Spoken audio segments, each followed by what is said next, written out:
The Lorax by Dr. Seuss. At the far end of town, where the grickle grass grows, and the wind smells slow and sour when it blows, and no birds ever sing, excepting old crows, is the street that a creature named the Lorax knows. It is here, deep in the grickle grass, some people say, where you'll discover you can still see today, where the Lorax once stood just as long as it could, before somebody lifted the Lorax away. What was the Lorax, and why was it there?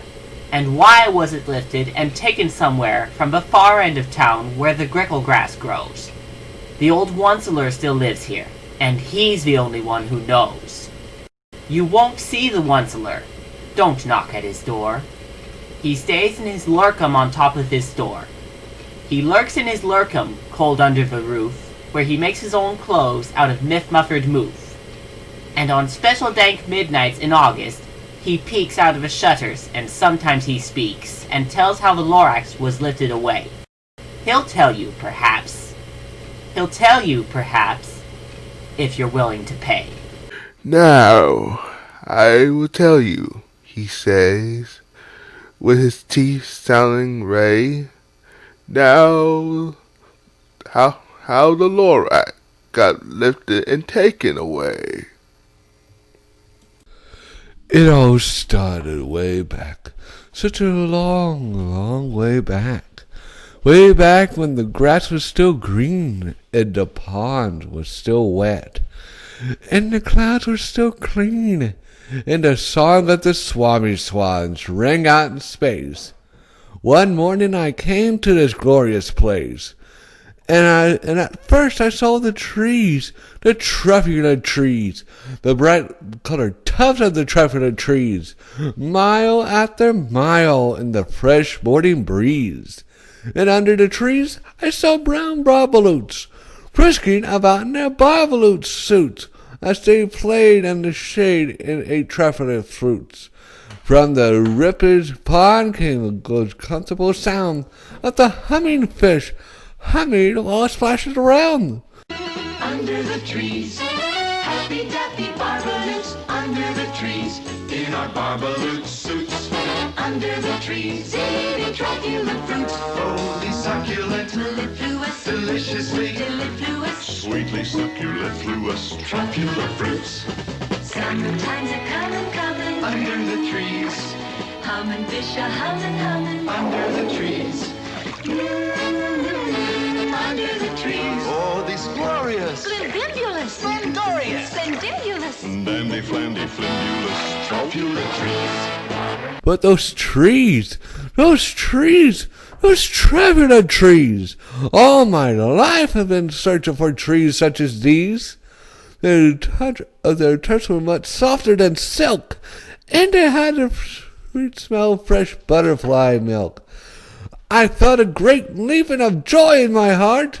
I knew just what to do. I unloaded my cart, and in no time at all, I built a small shop. Then I chopped down a truffulent tree with one chop.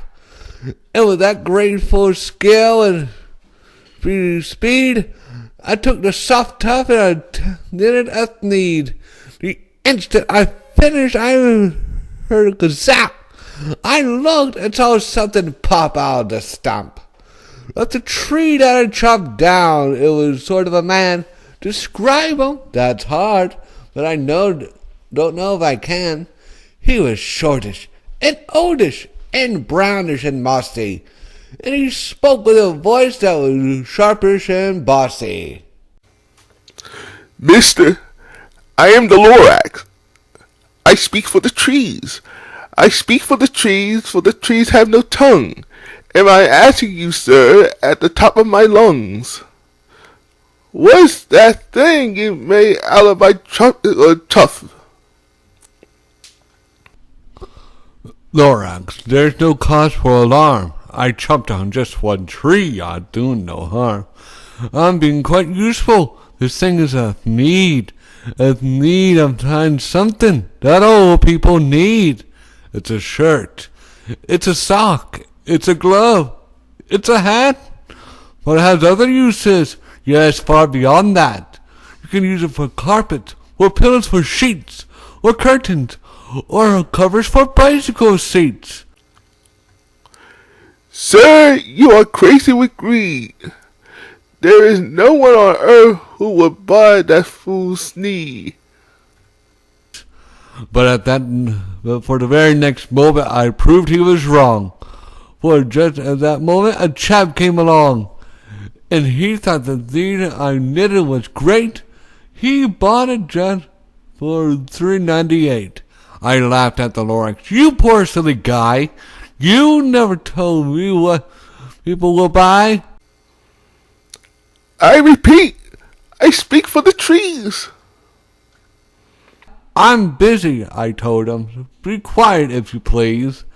I rushed across the room and in no time at all built a radio phone and I put in a quick call.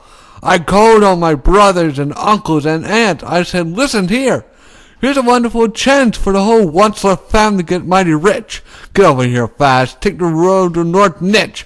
Turn left at Weehawken and sharp right South Stitch. And in no time at all, the factory I built, the whole Once-Ler family was working full tilt. We were in need just as busy as bees. The sound of the chopping of the trifler trees. Then, oh, baby, how my business did grow. Now chopping one tree at a time was too slow. So I quickly invented my super axe hacker, which whacked off four of the trees in one smacker. We were making needs 4 times as fast as before.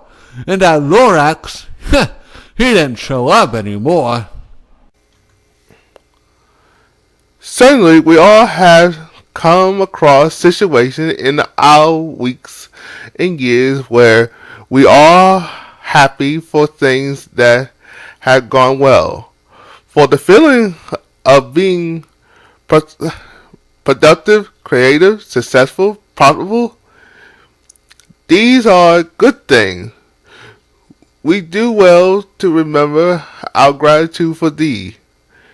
It is also important for us to remember the losses that we incur, the sacrifices made, the hardship endured.